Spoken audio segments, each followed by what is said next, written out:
তুই দেখলি নীলাদ্রি ওরা কিভাবে জোর করে ক্যামেরাটা বন্ধ করে দিল? এসব করে তোরা নিজেদেরই বদনাম করছে।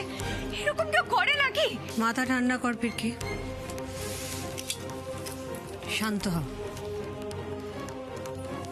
মানুষ ডেসপারেট হয়ে গেলে কোনো কিছু অত তলিয়ে ভাবে না। আমার অনেকক্ষণ থেকেই মনে হচ্ছিল লক্ষ্মী যেভাবে ভাস্করকে কর্নার করছিল, চেপে ধরছিল, তাতে খুব সহজে ব্যাপারটা ওরা হজম করবে না। হেরে যাওয়ার অভ্যেস নেই তো, যুক্তি দিয়ে না পারলে গায়ের জোরে প্রভাব খাটিয়ে দমানোর চেষ্টা তো করবেই। কিন্তু বাবা তো ওখানে একা ছিল না, রোমা মাসিও তো ছিল ওখানে। ইনফ্যাক্ট রোমা মাসি বেশি করে বাবাকে উত্তেজিত করছিল। সেটাই তো ভয়ের কারণ মধুজা। আজকাল সমস্ত কলকাঠি রোমাই নাড়ে। ভাস্করকে সামনে রেখে সিদ্ধান্ত নেয় রোমা,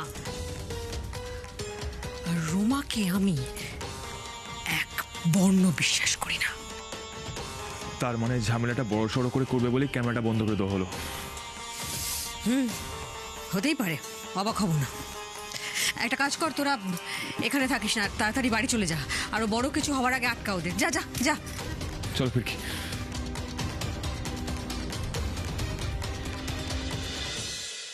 কাজটা ভালো করছেন না স্যার? এই এডিটর, একদম গলা নয়, চুপ।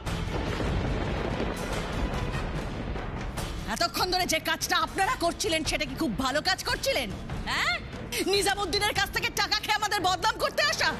ডিস্ট্রয় করে দেবো আমি। আমরা কিন্তু কারোর কাছ থেকে টাকা খাইনি ম্যাডাম। মিডিয়া হিসেবে সাধারণ মানুষের কথা তুলে ধরাই আমাদের কাজ, আর সেটাই আমরা করেছি।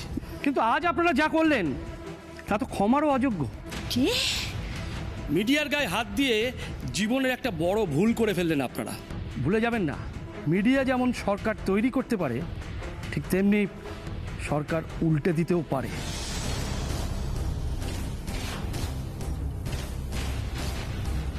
শুধু তাই নয় ম্যাডাম, আমাদের সম্পূর্ণ অধিকার আছে আপনাদেরকে প্রশ্ন করার। হ্যাঁ আছে তো, আমি তো বলিনি প্রশ্ন করার অধিকার নেই, বলেছি। দেরাও মাথায় রেখো, সেই প্রশ্নগুলো যদি আমাদের পছন্দ না হয় তাহলে আমাদেরও সম্পূর্ণ অধিকার আছে ওই ক্যামেরাগুলোকে না ভেঙে জাস্ট গুড়িয়ে দেওয়ার। কি বলছেন কি আপনি? হ্যাঁ, মিডিয়া গণতন্ত্রের চতুর্থ স্তম্ভ, আপনি তার কণ্ঠরোধ করছেন। সত্যি ভাস্কর বাবু, আপনি আমার প্রতিপক্ষ হলেও মানুষ হিসেবে আপনাকে শ্রদ্ধা করতাম, আপনার কাজকর্ম, রাজনৈতিক বিশ্বাসকে রেসপেক্ট করতাম। কিন্তু আপনার সেক্রেটারি আজ যা করলো, আপনার প্রতি আমার শ্রদ্ধা একেবারে শেষ হয়ে গেল। মিস্টার নিজামুদ্দিন, অনেকক্ষণ ধরে আমি নাটকটা টলারেট করেছি, আর আমি সহ্য করতে পারছি না। আর একদম আপনার এই সমস্ত বাজে কথা না আমি সহ্য করবো না। জাস্ট এই মুহূর্তে এখান থেকে কেটে পড়ুন, অনেক হয়ে গেছে, কেটে পড়ুন, কেটে পড়ুন। এইভাবে কেটে পড়লে কি করে হবে রমা দেবী? টিকে থাকার লড়াইটা তো সবে শুরু। ভোটের দামামা যে বেজে গেছে সেটা তো বোঝাই যাচ্ছে। এইভাবে গায়ের জোরে শেষ পর্যন্ত চলবে তো? দেখুন আপনারা কি করবেন, আমরা কিন্তু প্রস্তুত। রমা দেবী, এর আগেও কিন্তু আপনি গায়ের জোরে বহুবার বহু কিছু হাসিল করতে চেয়েছেন, সফল হতে পারেননি, এবারেও হবেন না।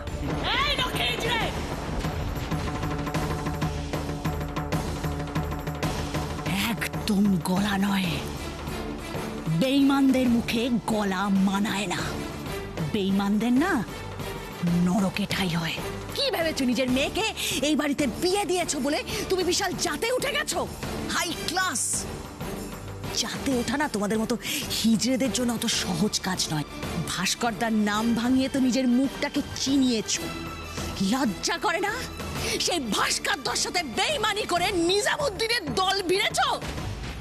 আমি অনেকক্ষণ ধরে আপনাকে সহ্য করছি রমা দেবী, কি তখন থেকে বারবার ভাস্করদা ভাস্করদা বলে যাচ্ছেন। হ্যাঁ, আমি আজকে পরিচিত হয়েছি ভাস্কর বাবুর জন্য, কিন্তু আমি ওনার নাম কখনো ব্যবহার করিনি। কি? উনি আমাকে পরিচিত করতে গিয়ে যে পন্থা অবলম্বন করেছিলেন সেটা কোনো সুস্থ পন্থা ছিল না। উনি চেয়েছিলেন আমাকে এক ঘরে করে রাখতে সারা জীবনের জন্য। খুনের মতো একটা অপরাধের মিথ্যে বোঝা আমার কাঁধে চাপিয়ে দিয়ে ওই কারাগারের অন্ধকারে আমায় ঠেলে দিতে চেয়েছিলেন। দেখুন আমাকে, আজকে আমি আমার নিজের চেষ্টায় আপনাদের সবার সামনে দাঁড়িয়ে আছে মাথা উঁচু করে। আমি আমার সম্প্রদায়ের মাথাটা কিছুতেই নিচু হতে দিইনি রমা দেবী। তবে আপনাদের এই কাণ্ড কারখানা দেখে একটা জিনিস কিন্তু খুব স্পষ্ট, আপনারা আমাকে দেখে ভয় পাচ্ছেন, তাই না রমা দেবী? আমার কিন্তু আপনাদের এই ভয়টা দেখে খুব ভালো লাগছে। মানুষ কখন ভয় পায় জানেন? যখন সে তার আসন্ন ভবিষ্যৎকে আন্দাজ করতে পারে না। আপনাদের অবস্থা এখন ঠিক সেই রকম। সামনে ভোট, কিন্তু আপনারা জানেন না যে বঙ্গসেবা পার্টিকে সাধারণ মানুষ কি চোখে দেখছে। কিন্তু একদিন এই পরিস্থিতি ছিল না। ওই ভাস্কর বাবুকে সাধারণ মানুষ ভগবানের চোখে দেখতেন, আমিও ওনাকে অনেক সম্মান করতাম।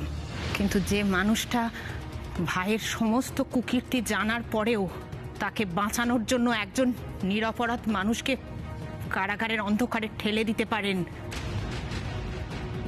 সেই মানুষটা আর যাই হোক রমা দেবী, ভালো মানুষ হতে পারেন।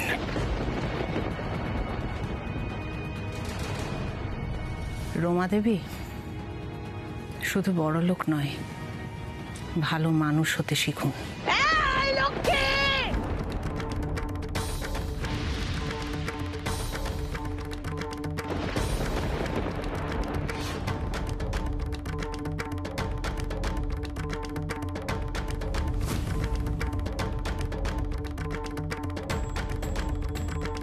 খবরদার রোমা মাসি, আমার মার গায়ে হাত তোলার চেষ্টাও তুমি করো না। আমার মা তো কোনো ভুল কথা বলেনি, ভুল তুমি করছো। তুমি কিন্তু বাবার সেক্রেটারি, কোনো মন্ত্রী নয়। সেখানে আমার মা বাবার প্রতিদ্বন্দ্বী ক্যান্ডিডেট। উঁচু পদে কাউকে তুমি সম্মান করতে নাই পারো, কিন্তু অসম্মান করার অধিকার তোমার নেই। ফিরকি, তুমি কিন্তু ভাস্করদা, তুমি প্লিজ এসবের মধ্যে থেকো না, এগুলো কোনো ব্যাপার না, আমি সামলে নেবো, তুমি ওপরে যাও। যাও। কি রেকর্ড করছো? কি রেকর্ড করছো? কি রেকর্ড করছো? কি দেখাতে চাইছো ভিউয়ারদের? যে আমরা তোমাদের শো করতে দিইনি? আলবাত করতে দিইনি, আমি নিজে মুখে বলছি শো করতে দিইনি, দেবো না। কারণ এরকম বিক্রি হয়ে যাওয়া মিডিয়ার সঙ্গে না বঙ্গসেবা পার্টি কোনো রকম সহযোগিতা করে না। Is that clear to you? আমাদের পার্টি এখন এতটা ঠুনকো হয়ে যায়নি। কি হলো? বন্ধ করো, বন্ধ করো। আমারও কিছু বলার আছে। বঙ্গসেবা পার্টি যে কতটা ঠুনকো সেটা আজকে প্রমাণ হয়ে গেল। আপনারা সবাই দেখতে পাচ্ছেন, ক্ষমতার জোরে একটা লাইভ শোকে এইভাবে বন্ধ করে দেওয়া হলো। আমি এই ক্ষমতার তীব্র প্রতিবাদ জানাই। আমি নীলাদ্রি সিনহা রয় আপনাদের সবার সামনে ঘোষণা করছি, আজ থেকে বঙ্গসেবা পার্টির সঙ্গে আমার কোনো রকম সম্পর্ক নেই। আজ থেকে আমি লক্ষ্মী দেবীর পক্ষে। যান লক্ষ্মী দেবী, এটাই সুযোগ। আপনি এবারে ক্যামেরার সামনে গিয়ে জনতার উদ্দেশ্যে কিছু বলুন।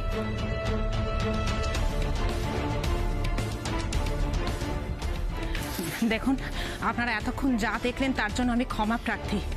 রাজনীতির খেলা যে সবসময় শান্তিপূর্ণভাবে হয় না, সেটা আজ আমি এখানে এসে বুঝেছি। আপনারা আমাকে ভোটে জয়ী করুন বা নাই করুন, আমি লক্ষ্মী আপনাদের কাছে আজ প্রতিজ্ঞা করছি, আমি আপনাদের পাশে ছিলাম, আছি এবং থাকবো। নমস্কার। চলো, ক্যামেরা বন্ধ করো।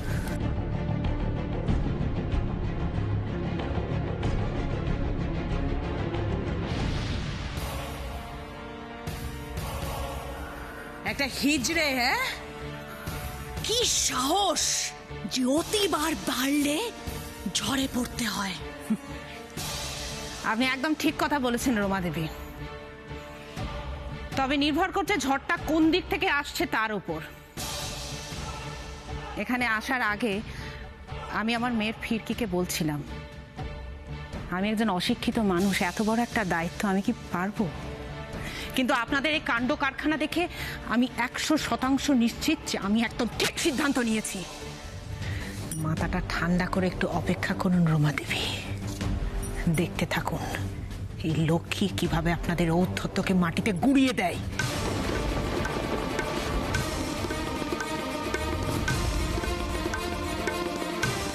ভালো থাকবেন।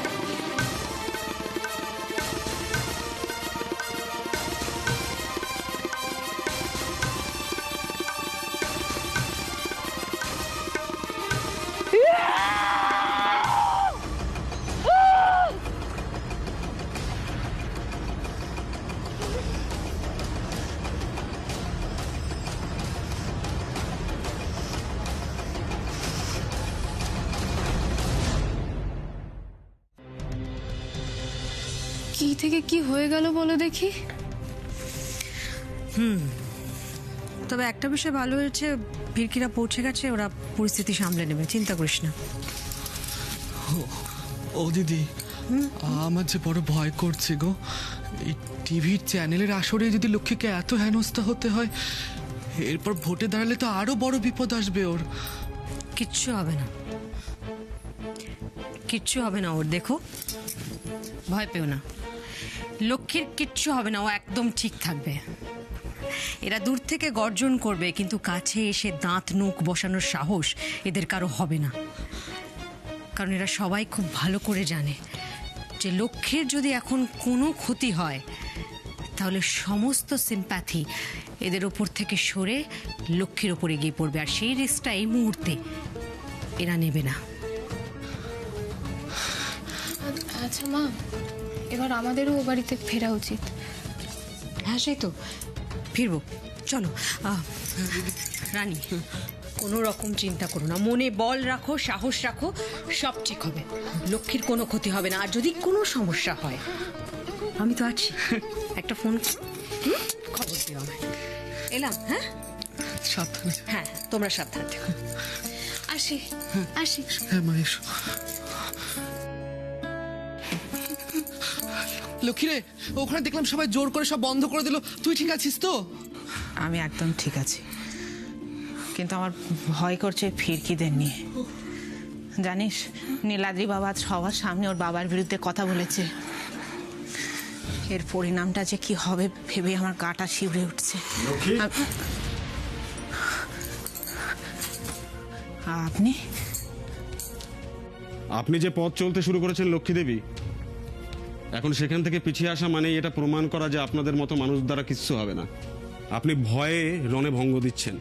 যে কোনো কাজেই রিস্ক থাকে লক্ষ্মী দেবী, সেটাকে চ্যালেঞ্জ হিসেবে এগিয়ে চলার নামই তো জীবন। প্রাণ থাকতে আমাদের এমন কিছু করা উচিত যা মৃত্যুর পরেও আমাদের অমর করে রাখে।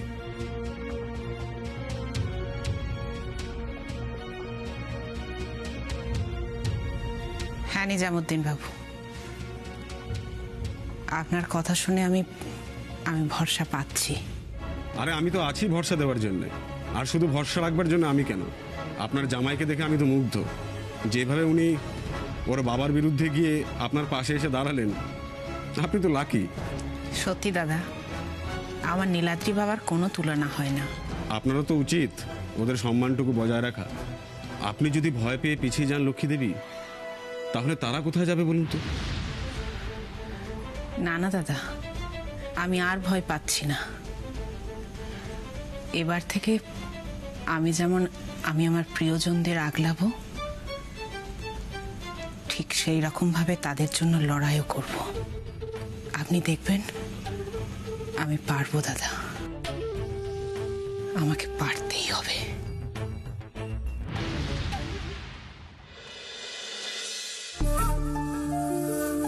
রোমা, হ্যাঁ ভাস্করদা, আমি সব কটাকে কিন্তু ঘাট ধাক্কা দিয়ে একদম বের করে দিয়েছি, কিচ্ছু চিন্তা করবে না তুমি। না রোমা, সেটা চিন্তা নয়, চিন্তাটা অন্য জায়গায়। তোমার কাছ থেকে কয়েকটা জিনিস জানতে চাই রোমা। বলো না, বলো। এই যে পার্টি ফান্ডের 400 কোটি টাকার কথা উঠলো, সত্যি তো আমরা কোনোদিন কাউকে এটার হিসেব দিইনি। ইনফ্যাক্ট আমি নিজেও এই ফান্ডের হিসেবটা জানি না, কারণ সবটা তুমিই হ্যান্ডেল করতে। কিন্তু এবার আমাকে সবটা জানতে হবে রুমা।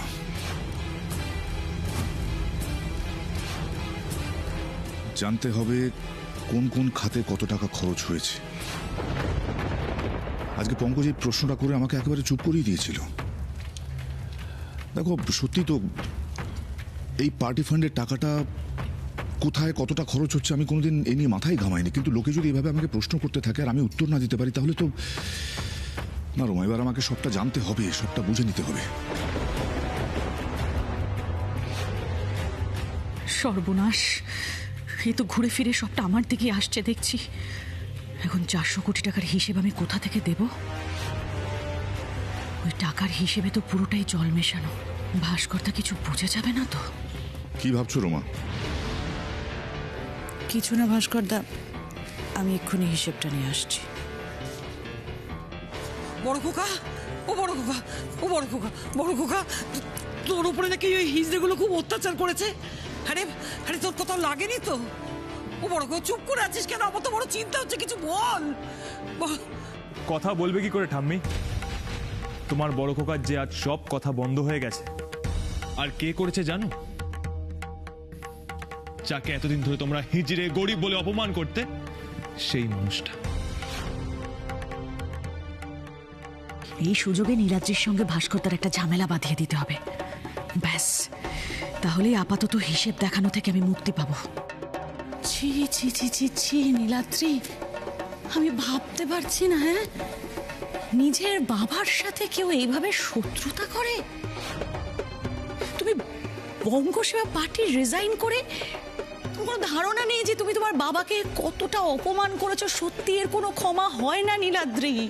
আমাকে কে ক্ষমা করবে না? তুমি। সরি টু সে, তুমি যদি আমাকে ক্ষমা না করো তাহলে আমার কিছু যায় আসে না। Shut up! দয়া করে আর একটা কথা মুখ থেকে বার করো না। নিজের তো কোনো সে নেই, খালি ফিরকির কথা উঠবোস। তুমি ভুল ভাবছো ড্যাড। ফিরকি যখন সত্যি কথাগুলো বলে সেটা শুনতে আমার সম্মানে লাগে না। আরে বাবা নীলাদ্রি, তুমি বুঝতে পারছো না। তোমার সম্মান না থাকতে পারে, কিন্তু আমাদের ভাস্করদার তো সম্মান আছে। আজকে যা হয়েছে তাতে ভাস্করদার সম্মান নিয়ে ছিনিমিনি খেলা হয়েছে। তুমি এটা কেন বুঝতে পারছো না?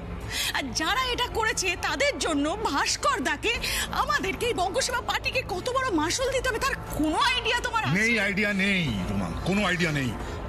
আইডিয়া থাকলেই কাজটা করতে পারতো না। তোমাদের কি মাসুল গুনতে হবে সেই নিয়ে আমি সত্যি ভাবতে চাই না ড্যাড।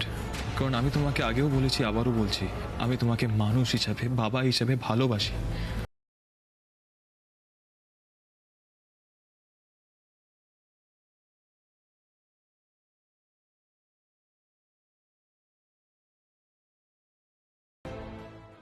তুমি রাজনীতি দিয়ে ব্যক্তিগত সম্পর্ক মাপলেও আমি মাপি না ড্যাড। নীলাদ্রি, নিজের সীমা ছাড়িয়ে যাচ্ছ তুমি। একদম নয় ড্যাড, আমি আমার সীমানাটা খুব ভালো করে জানি। আমার কথায় তোমার রাগ হচ্ছে কারণ তোমার পার্টির অনেকগুলো দিক সবার সামনে আজ চলে এসেছে। টাকা 9-6 থেকে শুরু করে কাকায়ের অসৎ কাজে তোমার পরোক্ষ সমর্থন, কিচ্ছু বাদ যায়নি। আমি তোমায় প্রশ্ন করছি ড্যাড, সবকিছু জানার পরেও কাকায়ের খুনের জন্য ভালো আন্টিকে কেন তোমরা দায়ী করলে? কেন কেন ফাঁসির আবেদন করেছিলে ওই নিরপরাধ মানুষটার? তার কৈফিয়ত আমি তোমায় দেব না। আমাদের না দিলেও এই সব কিছুর কৈফিয়ত এবার আপনাকে সাধারণ মানুষকে দিতেই হবে। আপনি জনসাধারণের প্রতিনিধি না? তাহলে আপনি নিজেই ওনাদেরকে বলুন না যে আপনি ওনাদেরকে কৈফিয়ত দেবেন না। এই মিল্কি, হাউ ডেয়ার ইউ আর! চিৎকার করো না রমা মাসি, ফিরকি কোনো ভুল কথা বলছে না। প্রশ্ন একটা নয়, প্রশ্ন অনেকগুলো। সাধারণ মানুষের টাকা কেন তাদের কাছে পৌঁছানোর আগেই গায়েব হয়ে গেল? তোমার কাছে এর কোনো সদুত্তর আছে ড্যাড? দেখো, জনতা তো জানতে চাইবেই। তারাই তোমাকে ভোট দিয়ে ক্ষমতায় বসিয়েছে, তাদের জানতে চাওয়ার অধিকার আছে। তারা যখন জানতে চাইবে তুমি আর তোমার বঙ্গসেবা পার্টি কোন প্রতিশ্রুতিটা পালন করেছো, তখন তুমি কি উত্তর দেবে ড্যাড? নীলাদ্রি, তুমি কিন্তু... আমি আমার ড্যাডের সঙ্গে কথা বলছি রমা মাসি, মাঝখানে কথা বলো না। চুপ করে থেকো না ড্যাড, বলো তুমি জনতাকে কি উত্তর দেবে? যা জানি তাই বলবো। জ্ঞান তো কোনোদিন কোনো অপরাধমূলক কাজ করিনি, জনতার অর্থ 9-6 করিনি, আর ভবিষ্যতেও করব না। আর এই কথা যদি সবার সামনে দাঁড়িয়ে আমায় স্বীকার করতে হয় তাতে আমার কোনো দ্বিধাও নেই, ভয়ও নেই। তুমি অপরাধ করনি? বেশ, তোমার এই বিচার না হয় তোমার এই জনতাই করবে, কিন্তু তোমার কাছে আমার একটা ব্যক্তিগত প্রশ্ন আছে ড্যাড। আর এই প্রশ্নটা আমি মন্ত্রী ভাস্কর সিনহা রয়কে না, আমার বাবাকে করতে চাই। আমার দিদি কোথায় ড্যাড? তোমার প্রথম সন্তান।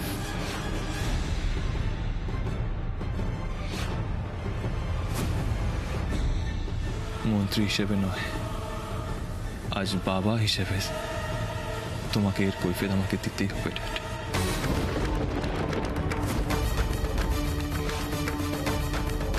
বলো ড্যাড, কোথায় তোমার প্রথম সন্তান?